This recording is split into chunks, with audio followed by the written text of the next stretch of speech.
Hey, all right, welcome back to the show. Let's talk about Season 1 players. You talk so fast. That was sick. Shoutouts to talking fast. That was just really funny to me.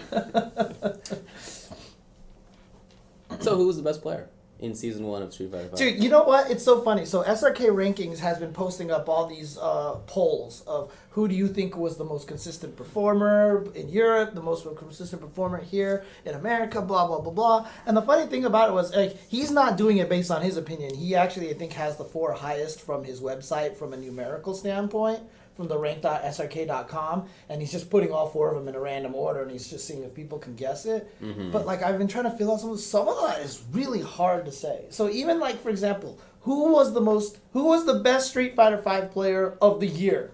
Like, that is one of the hardest questions to answer. Yeah. Well, I guess it depends on what you mean.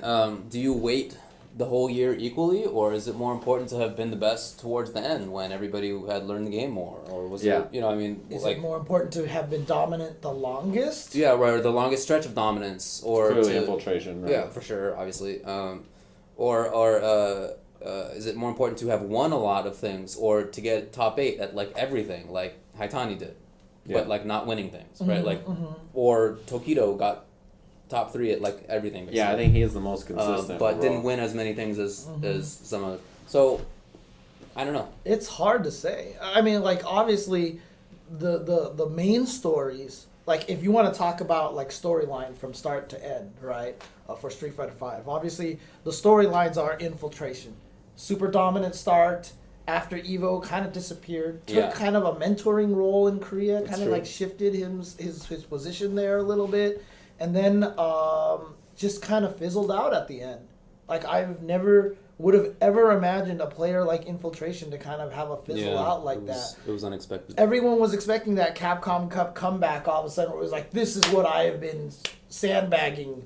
And then he went 0-2. Well, just like goes to character select and picks DiCaprio. I know, right? Like, what? I mean, he had a really tough draw at Capcom Cup. I didn't think that either of his losses were upsets, really. Human Bomb and Mago. Yeah. I thought that was a really tough draw, actually, for him. So I didn't think that was that crazy, but it wasn't just Capcom Cup. It was the Brooklyn few months before that. Of not performing as well as he had been at the start. Partially, that's Nash and him not being as strong once people had figured out how to play against him. But Infiltration can definitely switch characters, and you saw him trying that. He played like Rashid and Boxer and Claw and whatever. But it didn't seem like he found that character that he was comfortable enough with to play against Chun or Karen. Well, he's or got a Kuma now. Yeah, maybe. He tweeted out that that's hello season 2, and it's a picture of a Kuma. Okay, that's cool. So, because he saw that Nash kind of got... Oh yeah, there's nobody's gonna play Nash. Right. There's only hardcore loyalists. But Infiltration, you know, definitely one of the biggest stories there. Second biggest story, of course, probably is Knuckle 2. And just the fact that he was okay at the game for a long time. In fact, even as recently as early September, at a first attack in Puerto Rico, he didn't even make top 8. So disgusted with himself, he flew home early. Like, he changed his flight earlier and just said, I'm out of here, because he was just kind of frustrated with himself. And of course, he also had the personal issues that he had at one point in time. Almost took his own life until literally his dog saved him. You know, and to come back and then win Capcom Cup and be that dominant, huge story. Being one of the first U.S.-born players to win any significant things since the launch of Street Fighter 4 and Capcom Cup. Yeah. Yeah, right. I mean, like, Snake Eyes won a premier event in Street Fighter 4. Yes. But, I mean, to win something like an EVO or a Capcom Cup or something like that, you know, something of that significance. I think, honestly, I would have Tokido at number 1 of 2016, of Season 1, because he was good the whole time. And Capcom Cup, again, just wasn't... This is part of why it's hard to pick somebody, because it's not just that Infiltration did poorly, it's that Tokido also went 0-2. Yeah. And I felt like Tokido's losses were worse than Infiltration's. Yeah.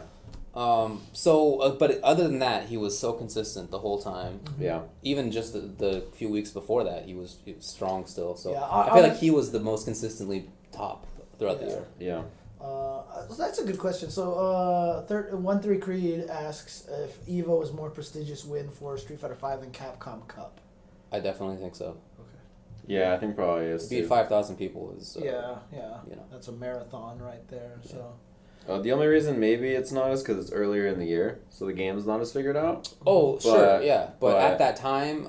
Yeah, winning it at that time is... That event still, to me, is like so... Right. EVO is still that thing for every game. Definitely. Yeah. That's the important part. Is EVO is Yeah. always going to have the prestige because it's the prestige for every game. Yeah. Capcom Cup, like a lot of people have asked me before, like, which event is bigger, Capcom Cup or EVO? And I'm like, that's not even a question because EVO is important for all the games, right? Yeah. It's important for all the fighting games. So. Yeah, I felt like Tokido was the best throughout the year, but I would say that the top 5, I don't know.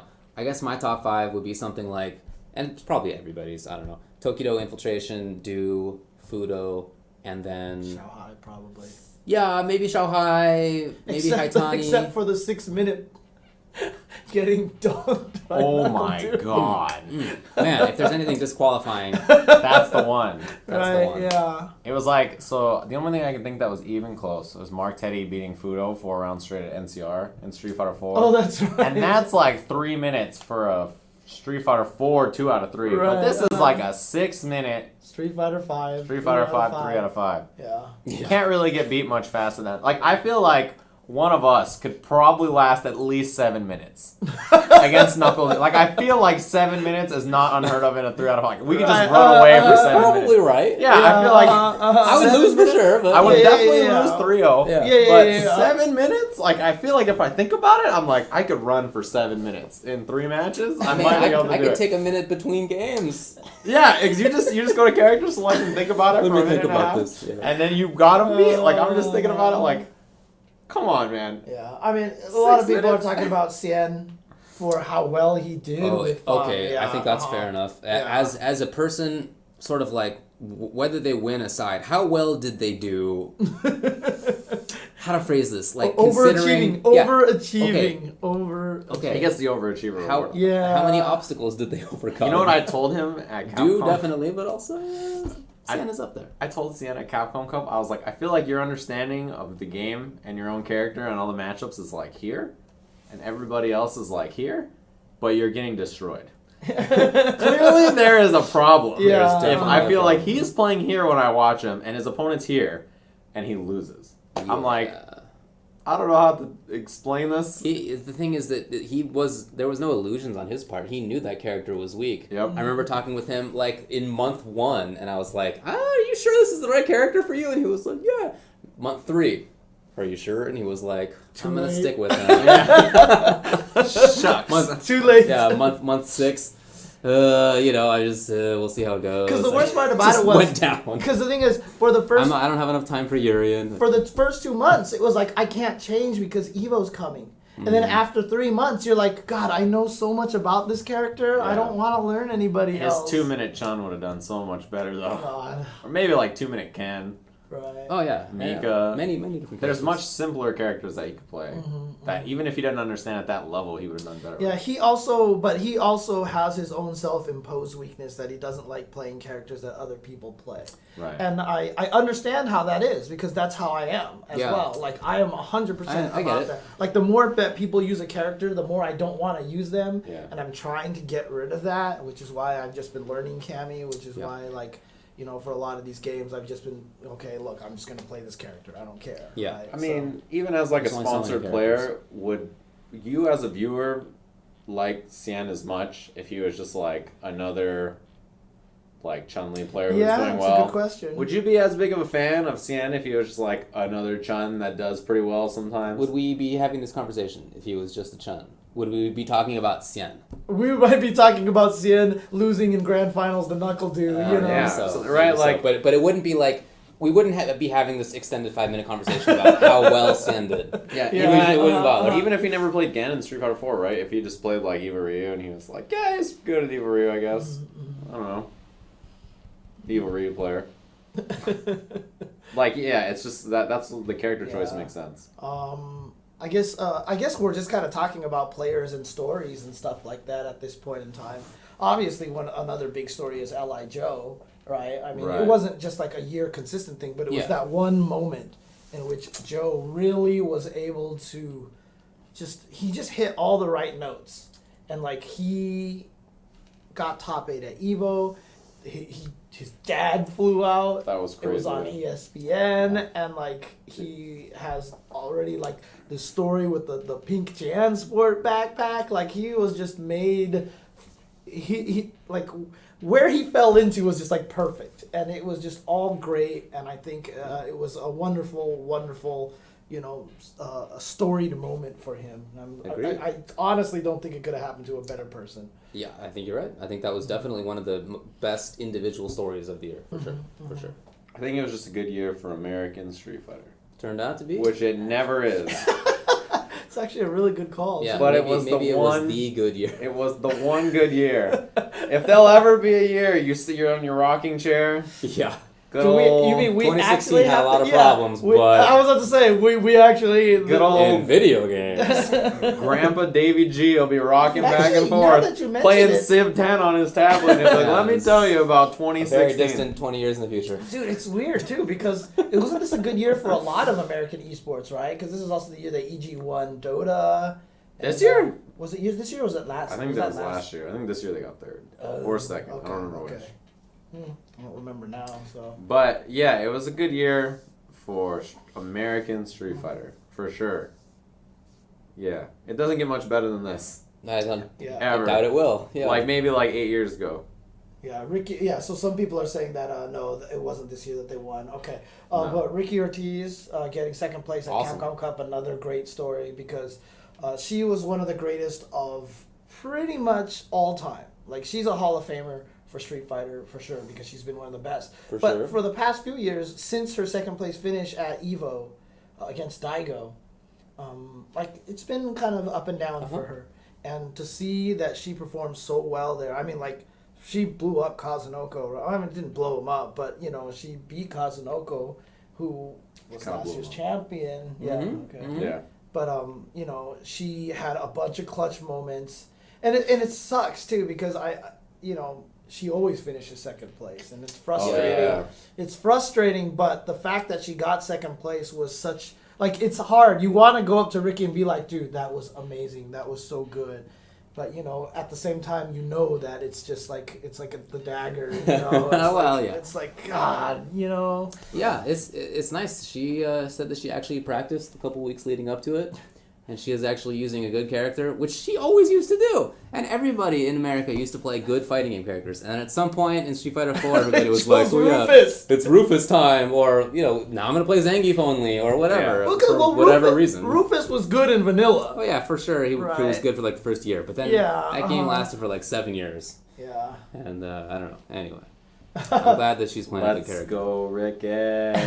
Yes. Someone else also brought up the NCR Pool of Death storyline of Marn. Yeah, yeah, Marn that was came good. out on top. That was good. Marn. Marn. Yeah. Evo champion Marn. Yeah. He's a champion. Marn. Quite the player. Yeah, only 4 people did anything legit with Mika, and they were all Evo or Capcom Cup champions. Yeah, That's true. nerf her. Dang, I was doing Too good. I was doing her clap in training mode today, Uh-huh. and before it was like shh, shh, shh. Now it's like shh.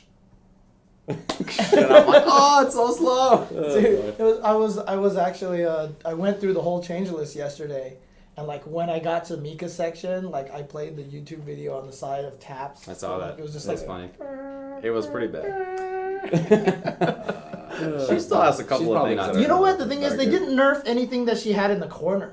Yeah. Yeah. So a lot of her mix-ups are still going to be, I think, just as Also, potent she in still the has corner. brimstone mix-ups mid-screen Mhm, if she does command throw you, Yeah. and she gets a couple of different medias off of clap. She can do clap, dash forward, jump roundhouse, and it's meaty.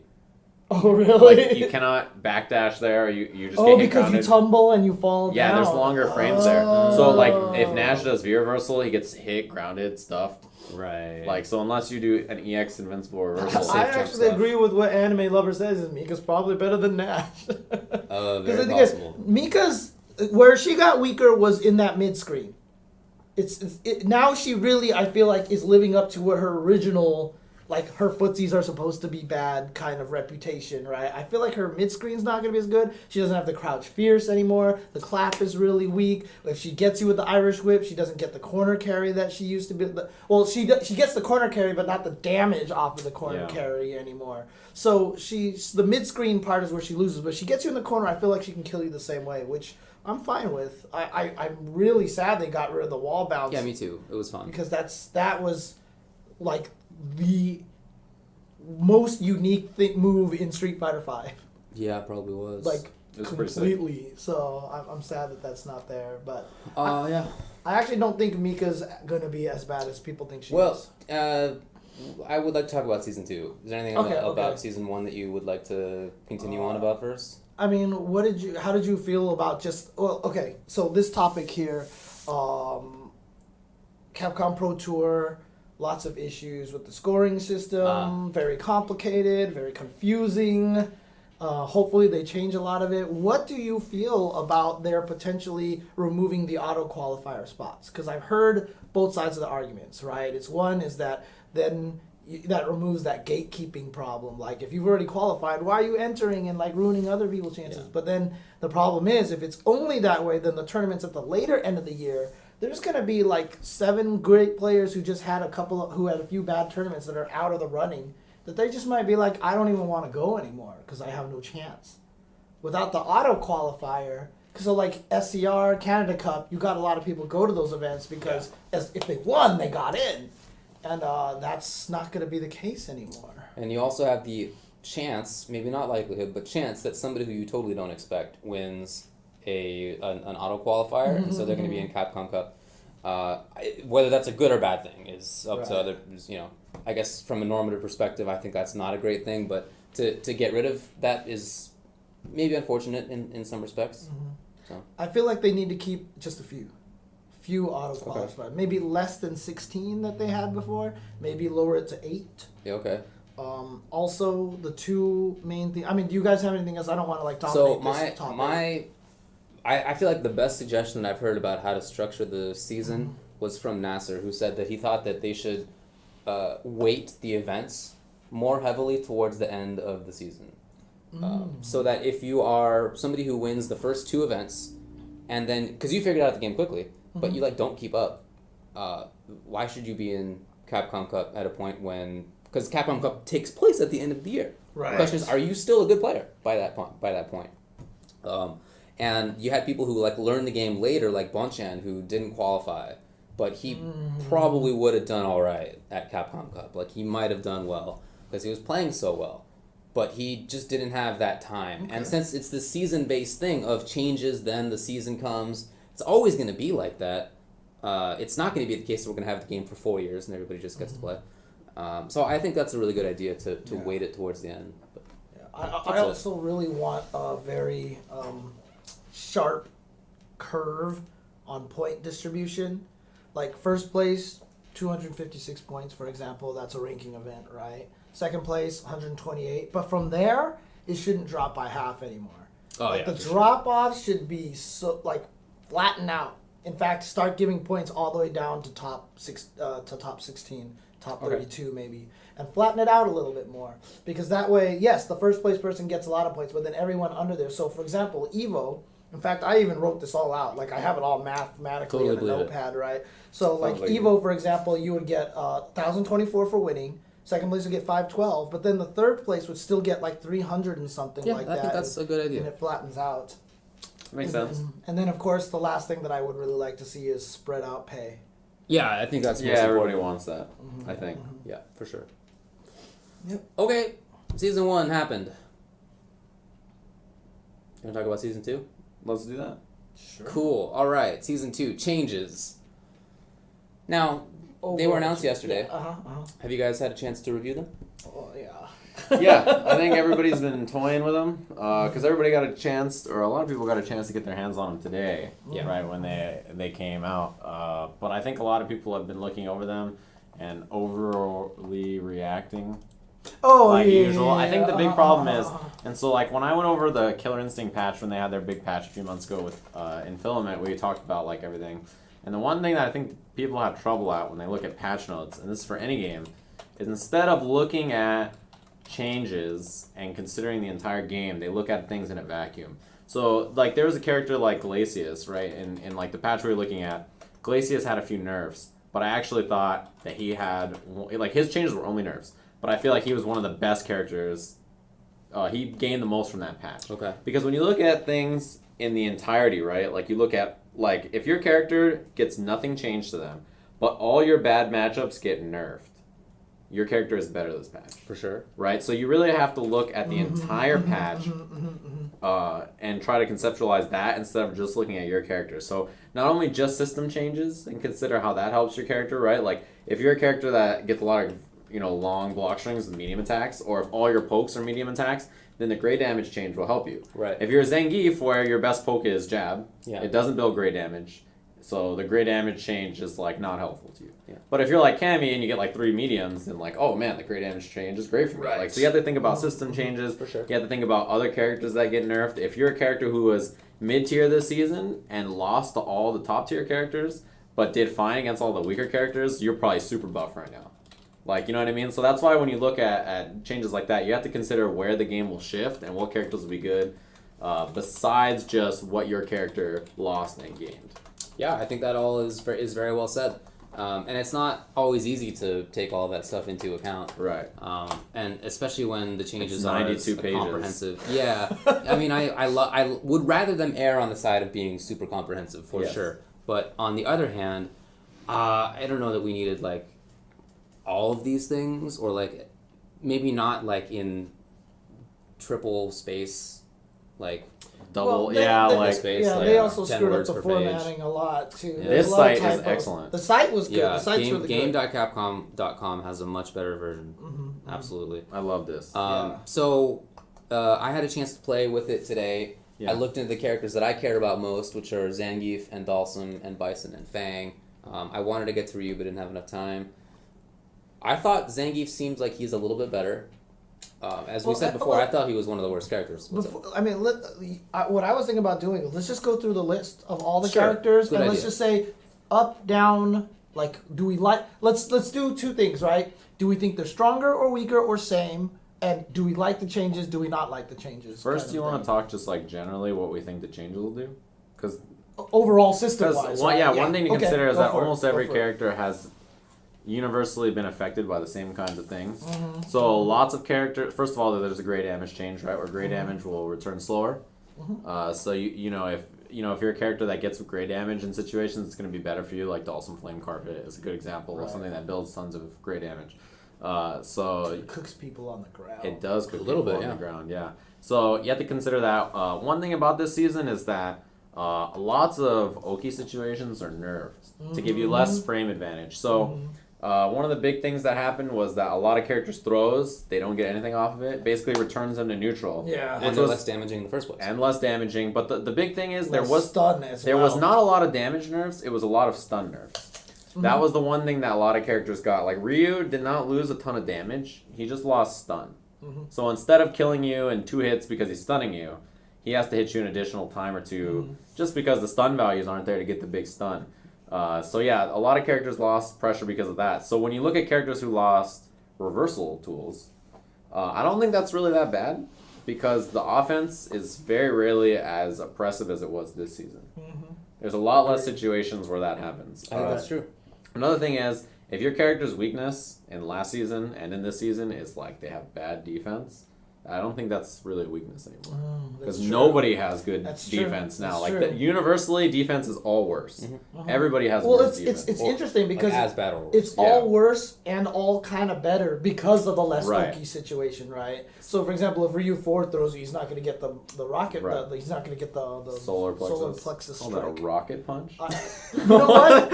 Is that what it was Sick. called? No. That's way In cooler. Super Turbo, that's what we actually called it. Was the rocket punch? Oh, is that like the colloquial? Yeah. Because it came out right around Children of the Children of the Atom was way later. I think we called it Rocket Punch. Just Kodo was not because that much later, man. It was like a year at most. I just know we had called it Rocket Punch forever, and Overhead was the Can Crusher. Oh, I've heard that. Oh, one, yeah. Yeah, heard so it was that. Rocket Punch and Can Crusher. And stuff. Yeah. I'm sorry, Solar Plexus. Yeah, whatever. So, yeah, everybody who's defense was their big weakness. If that was your character's biggest weakness, you're doing great now. Because everybody's defense is worse. Yeah. If your character has a 3-frame button, you should be very happy this season. Because lots of characters lost theirs, and with reversals being weaker, having a 3-frame button is super important. Dude, that's why when I was looking through Bison's changes and I saw that he got a 3-frame button, I was just like, that is the biggest change. Like, you don't even know how important that is. You know? That's an incredibly big change. So when I look at the game overall, any character who is a neutral bully and has like 3-frame normals is way better right now. And any character who can still keep up Oki and has like really strong knockdown situations and didn't lose them or can get to a situation where they will get them is also super great. Those are like the 2 things right now I think are most important. So that's why to me characters like Urien and characters like Ibuki who have built-in like auto mix-up situations that didn't go anywhere are super good right now. Yo, Ibuki has more access to Air EX Kunai, which I already felt was the best move in the game. Yeah, it's one of the best tools in the game. I legit think that's the best move in the game. It's so good. And she has it more in a game where it's harder to get in and keep things going. So and she started with it, not like Jury, who had to charge them I know, right? and are garbage, right? Like, she started with 6 of them. So I was writing out today all my thoughts on season characters, and I realized I was like, man, the damn game's out already. I don't need to look at the patch notes, so I just did like a summary of what I felt it was, and that was basically what I read out off the top of my head. I don't remember the rest of it, but that's probably most of it. So that's my theory. I think those are good points. Yeah, no, for sure. It's interesting because to me, the area that I'm looking at most right now is going to be the jumping game. Okay. Because the jumping game, there's no anti-air jabs, right? So people are going to need to play a better anti-air game. Because it's hard to jump in on people and catch them off guard if they can jab you out of the air, right? So if that stops working, now people are going to have to play a stronger anti-air game, which means their ground game might suffer. So I actually feel like we're going to get kind of a more interesting ground game now, right? Because now that's going to be a little bit more the focus. And they gave everybody all these really interesting air-to-air tools now. There are like many, Ryu can do that jump medium punch into Tatsu and then combo into a super. Right, so it's like, oh, you jump. Akuma basically has uppercut FADC. It's -5. Yeah, what's that? It's -5. Well, but I mean, if you jump at him, he's gonna uppercut, cancel, and then get like this big old damage off of that, right? Yeah. And then Mika, Karen have the knockdown with their jump attacks now, and Rashid got one as well. Also, as everybody's pointing out, jabs are still good anti-airs a lot of the times. I think the problem with it is they just don't hit behind them. They're like also the big a little lower as well. Some are lower. Yeah, some are lower. Yeah, but lots of the jabs still work just fine. It's just like they don't hit behind the head, which used to happen a lot, and then they don't get a good mix-up behind you. Right. That's like the big thing. Lots of characters still have anti-air jab. Okay. I haven't had a chance to play it yet, so I haven't seen. Yeah, lots of characters still can use it. But I'm really curious to see how it's going to play out. Like, I feel like this air-to-air game is actually going to be kind of important for some characters, and I think that's kind of cool. Because the thing about it is there was also the other problem, too, where if someone jumped at you and your reaction was to jump and hit them out of the air, a lot of the times they landed first and they could punish you, right? But now if you're like Mika or Karen, you can literally jump medium punch. Same thing with Rashid, and even if you don't chain into it, you're going to knock him down. You'll have an advantage situation. Right. And Olaf was actually saying that he was doing crazy mix-ups with Mika in the corner where he would bounce you off the wall and do jump medium punch which would cause knockdowns, and like he would get like weird setups and stuff like that off of that. So so it's definitely some interesting stuff gonna happen. Okay, in this game, so. all right. I definitely think that the neutral game could be more interesting. I'm kind of sad that they nerfed invincible reversals. Yeah, me too. It's not that. The characters who had them were very strong, but it's not that is what made them strong. It's that they had a lot of tools. In some cases, basically every tool. So that's why they were super good. Although I guess as our top 3 shows, only one of those characters had that real invincible, not EX meter reversal. So it ended up maybe not being that important in any case. But I think that it just makes the cast more similar. Like there's less variation now because nobody... I feel like the wake-up game is so similar across different characters, which I think is kind of unfortunate. I would have added more uppercuts. I just would have made Jury's up pinwheel an actual uppercut. Yeah. Like I would have probably made a couple of other ones, just make them make Guile have actual uppercuts, make Laura's bolt charge thing maybe an actual uppercut. I just feel like a game where you knock Ryu down and he can't do a Shoryuken. It's like it kind of hurts my heart a little bit. You know? So next time, even in Marvel, when they're like so few things in that game are like actual invincible reversals. He has a legit DP. It's like So the in most other words- iconic thing. Like you think about Street Fighter, you think about you yell Yeah. something kind of resembling that's what I said. Tatsu. That's what I said. Like You kind of yell something resembling a Hadouken, and then like an pat the flip uppercut. is at the end of the Yeah. year, Ono's gonna walk up and be like, "Hey, everybody, yell Shoryuken," and then we're all gonna get we're gonna meated get and we're all stuff. gonna- Yeah, we're all gonna get meaty. There's no way. It's not invincible. I'll have to use That's fine. EX. And not I using don't EX for like that. I don't like the homogenization on that. I think it's a bad change. I think it's gonna make it so that it's because also the thing is that whole meaty command throw makes up. So because you took away the uppercuts, I think the characters with command throws got stronger. Sure, for sure. Right. So Yeah, I was speaking with Perfect Legend on Twitter for a little bit, and I thought he had an interesting idea, which is that some characters still have invincible tools, but they're upper body or lower body invincible Yeah. rather than completely invincible. And so it might be the case that at some point people know, for example, maybe one character likes to meaty with a low. Right? yeah, Okay, okay, uppercut okay. through that. Maybe one character likes to meaty with a higher attack. Whatever it is, like people are going to start figuring these things out and adapt, and there's going to be an interesting game around whether to do wake up jab DP or fierce DP or whatever it may be. So Right. that might be. If so, I think that's cool. I feel like that's something that would happen in like year 3, maybe not like year number 1, which is all we're going to get unless they keep that change in season 3. Right. So I don't know, but I thought that was a cool idea. I don't like that change about invincible DPs, but I did. Well, I also don't like the lack of throw follow-ups, I guess I should say. I don't love it either. Yeah. what do you think about the? I do like the gray life change, though. I was just about to ask. I really like how that. do you I feel thought like the that gray was- life change is going to affect? Well, I the thought game? that was like the most interesting and unique thing, the most unique thing about Street Fighter V. So I like that they're playing that up, and it goes well with the fact that throws are worse, because if throws are just worse and there's no gray damage change, then you take the throw every time, right? and who cares? But with gray damage being in there, you are still worried about a grab, even though it resets the situation. So I think that those two go all right together. I think Aliun, was it Aliun or someone said, he's like, basically you have to almost kind of consider gray health as real damage in this new season, because like saving a lot of gray health is just not going to happen. It's like you know? cashing out health in KI. Like Yeah. it's pretty likely that you're going to get it in many situations, but you have to be real worried about it. Yeah, it changes the way you play it. Yeah. Your character, you'll just kind of play way more defensive if you have a lot of gray life. You'll be like scared to move or hit buttons or go in or And that's going to make you more susceptible to taking more gray life. Right. Which is actually kind of cool. I'm fine with the gray I life like change. having I the think that's gray cool. life affect how you play. Yeah. It should. Definitely. It should. But Yeah. I'm sad about no throw loops actually, and like throw pressure. Dude, when I did back throw with Fang and he ends up like a character length away rather than point blank, I was like, oh man, this happened. I was going through Fang, and at the end of my exploration of him, I was like, I wish that they had like buffed some of his setups. Like for example, here's a cool setup, and I did back throw because I was gonna do a back throw setup into him. So, and it just didn't work at all. No. And I thought he's like, here you go. I thought that was disappointing. He was the only character who had that like right next to the opponent, so I thought that maybe they would keep that because it's so unusual. But no. Yeah. Yeah, I don't love the lack of throw loops and like just the throw pressure in general. I thought it was so cool that in the corner you get thrown and you're like, oh god, am I gonna get thrown 8 times? It's like, and that feeling after like the second or third throw. After the third throw is impossible. It's irreparable. Like that feeling, you'll the never worst. feel that feeling playing any other game. That's the worst. But that is just you're just like, oh, the way you feel in your mind at that point is so. Everybody has been there, and Sure. so like it just sucks. Like that is such a good feeling. Yeah, it's good to have the game have that feeling. Yeah, so like I'm just really sad about that. Many view reversals were made worse.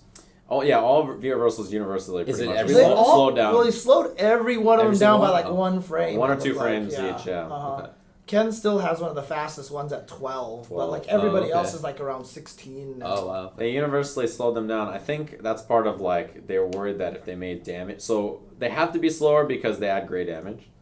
So if universals stay fast and really good, then that's a free way to get tons of gray damage so that people can't get back quickly. So that's one of the reasons I'm guessing V reversal is nerfed. The other one is that pressure is not as generally oppressive this season.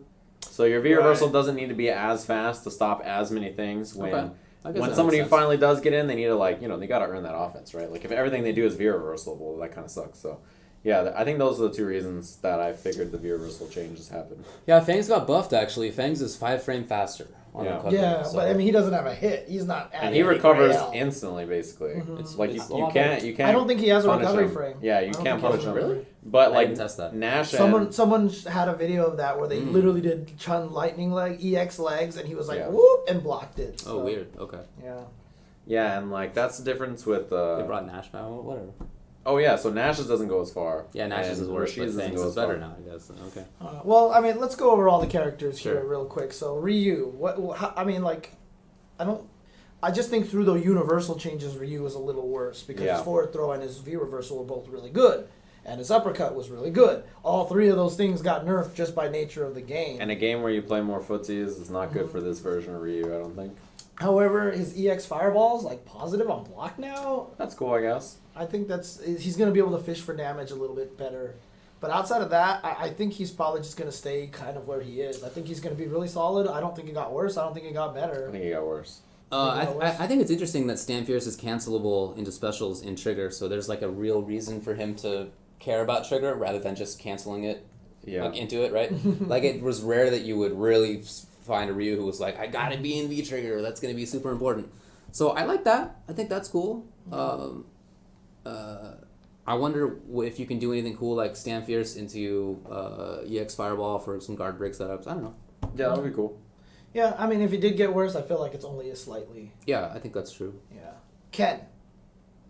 Ken, I feel like is still very strong. Clearly he got nerfed in an absolute sense, but the fact that he still has... So when I first heard, for example, about EX Air Tatsu being worse, I thought this is a terrible idea. Why would you spend meter for that? But knowing, or at least having thought a little bit more about how the game could play, I think that ability to get in is still quite good. It's still quite good. And he has hit confirms that in some cases are buffed. Right. Which is nice. Dude, crouching short, stand short, cool. He has a legit... Crouching medium kick into EX Hurricane, I think is a link. Yeah, he's got a that's really good. He's got a legit combo off an overhead now. Yeah. So that he has a hit confirmable stuff off of both lows and overheads. I don't know if anybody else has that. He also has crouch strong into super link, in third strike now. You can just walk up low strong, link into super, hit confirm. Can you do that with crouching medium kick too? I think they buffed that. I don't think crouching medium kick is +5. I don't think it's +5. Crouching I'm gonna look it up now. But Ken is gonna be different. And they're going to find some cool new things with him. I don't think he's unplayable like a lot of the Ken players are saying right now. They also thought he wasn't good last season. Right. I know, for example, take that with a huge Christitarian was just like, I'm playing somebody else now. I'm playing somebody else now. So that guy's going to play Ken. It seems to me like he still has most of his tools intact in a game where many people don't have their tools intact. His pressure is still good. Dude, the damage is still good. The universal nerf on overheads. Every overhead is now -6, right? I'm not a fan of that. Agreed. Ken's overhead is safe on block. Yeah. And if he hits you, he can combo into something. And he can fake the animation into a low. Yeah, that's super good. I think he's good, man. I still think he's strong. I think the Thunder Kick is going to be one of his main new tools. Yeah. I just think it's good, It was already used, but now it's going to be used for more important damage. So yeah, I think Ken is still strong. Okay. Chun. I think Chun is still strong. Still good, yeah. Yeah, I mean, she got nerfed maybe a little, but... A little bit, yeah. Did you see her meterless V-trigger crush counter combo, dude? Yeah. I didn't so the thing about Chun and Ken and Cammy and Alex and a lot of characters is one of the other things they did this season is universally nerf tools that just get you in and bypass footsies. And so stuff like dive kicks, like Chun's air legs, Cammy dive kicks, Ken dive kicks, elbow dash, anything that Nash just kind of Nash, anything that just bypasses footsies and just gets you in or out or stuff like that has just been nerfed. Except for Birdie. What from Birdie? His EX headbutt's -2 now. Oh. Yeah. This is actually really nice. I mean, but I don't consider that the same as those other moves are in a whole nother category, I think. I think that will. I mean, even for Birdie, I thought you were talking about the chain dive. Oh no, not that. I was like, oh yeah, well, even after that, he doesn't get as good Oki anymore because the slide's worse, right? So Yeah, like I think they universally took away any like just get in for free and try to make it like you play ground game, and if you do one of these moves, it's because you have a good read that it's gonna work. Like that's the whole thing. That strengthens Chun-Li in general. Yeah, that's a good change for her. That fireball is still super strong. Yeah, it is. Nash got his butt kicked, I feel. I actually don't think it's that bad. I think he got his butt kicked. In a game where you play way more neutral, there's way less you just get touched and you die scenarios, he's naturally going to be a better character. But they nerfed the movement. They did nerf the movement, that's true. But I don't know what he's going to... Like, I don't know what Nash does now, I guess. Like, why? Like, what am I doing with Nash? He just throws the best fireball in the game and anti-airs you and keeps you out with that. Does he anti-air you? And ground games. The one interesting anti-air that I saw is that his medium kick, his new target combo, medium kick to heavy kick into medium kick, I think it is. Medium kick, heavy kick, V-skill. Oh, that's what it was. But you can do that on whiff. Yeah. And the first kick is super fast. So when you do 1-2, it like goes in the second one. So if you anticipate the jump, you could do that, and the second hit becomes a soft knockdown, so you get juggles off of it. Yeah. That's the only thing I can see, but like, I don't think a lot of the things in the game like play to his strengths. They really buffed that back medium kick though. Yeah, I think season 2 is exactly where he wants it to be. I just don't. I don't feel like I'm going to be worried about like he takes up space on the ground worse. Right. Medium kick scythe is now worse for whatever reason. Yeah, I don't know. That nerf was kind of weird to me. I think but still, at the max distance, it's still pretty safe. Like he can't escape. Yeah. In the same way. Right. So here are the things that I thought about Nash: movement, mid-range control, escapes. I feel like they all got worse. Yeah. So other than people who are like real Nash fans. Well, I don't know why you'd use him. He's still decent. I guess he's a little better. Maybe. I don't think he's going to be terrible. I'm not trying to paint him as being like the worst. Right. Okay. But I think he might have gotten nerfed the most out of everybody. Yeah, I think he got over nerfed. I think he was a mid-tier character who got nerfed the most, and I think that's dumb. Yeah, he did get over nerfed for sure. Okay. I think maybe just because the character was simple, and like he did have a lot of success, even though like it wasn't at the last half of the year. And also maybe in fear of like a version of this game where last season's Nash is in season 2. I think he would be like the that best character would be strong. He'd be like the best character. Sure. So like I can see the preemptive Capcom was like, all right, we can't let that happen. But yeah, probably a little overboard. They should have kept one thing in. What? Of the 3 you mentioned. Cammy. Yeah, because he still has the best fireball game. I think Chun-Li has the best fireball game. It's still pretty good, yeah.